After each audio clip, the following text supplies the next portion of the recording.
into an issue that I think might be impacting recruiting, but I want to hear from you. The national media, unfortunately some in the administration, after January 6th started trotting out this narrative that we have all these extremists in the military, okay? I'm looking at a bunch of Washington Post stories. The Washington Post used to write this about once a week. By the way, it was ridiculous, okay? Those of us who have served in the military know that, of course, you have knuckleheads in every organization, right? But the vast majority, vast majority of the men and women who serve in the military serve with honor and distinction. They're the best and brightest. We had a senator here who once said he thought 10% of the military was, quote, extremists. Idiotic, okay? That's hundreds of thousands of members of the military. Wrong, right? He was clueless when he made that point. In the NDAA last year, I got a provision in there that was supported by Democrats and Republicans saying to the secretary, hey, no more witch hunts. We're not funding any more, not 1 cent for this so-called witch hunt on extremists in the military.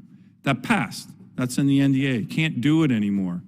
So, but it's out there. And unfortunately, it's in the media. It's some officials in this administration. And don't you think that that impacts recruiting?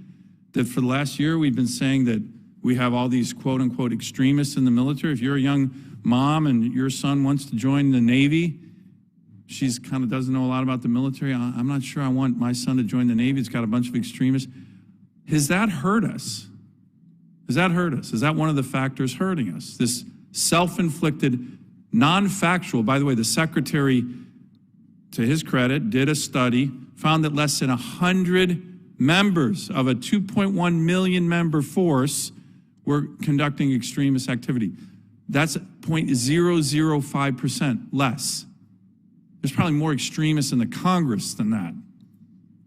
So what do you think about that issue as hurting recruiting? Anyone thought about that?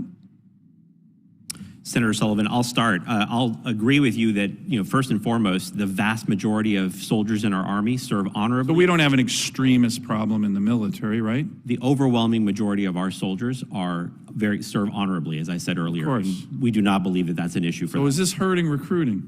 So we do not have any evidence that it's impacting our recruiting, but what I will say is we're focused on making sure that we're building cohesive, strong teams in the Army and to publicize that so that whenever we're talking to educators, parents, grandparents, influencers about their sons and daughters joining the Army, they understand that they are joining a highly performing performing team that builds positive command climates, and that's what we want to continue. Anyone else, have any of you guys seen this? You're highlighting in your testimony some of the recruiting challenges, but this one seems to me a self-inflicted wound. Again, our national media, which is pretty clueless on what goes on in the military, love this narrative post-January 6th. It was wrong. The narrative was wrong, factually wrong. The secretary proved it.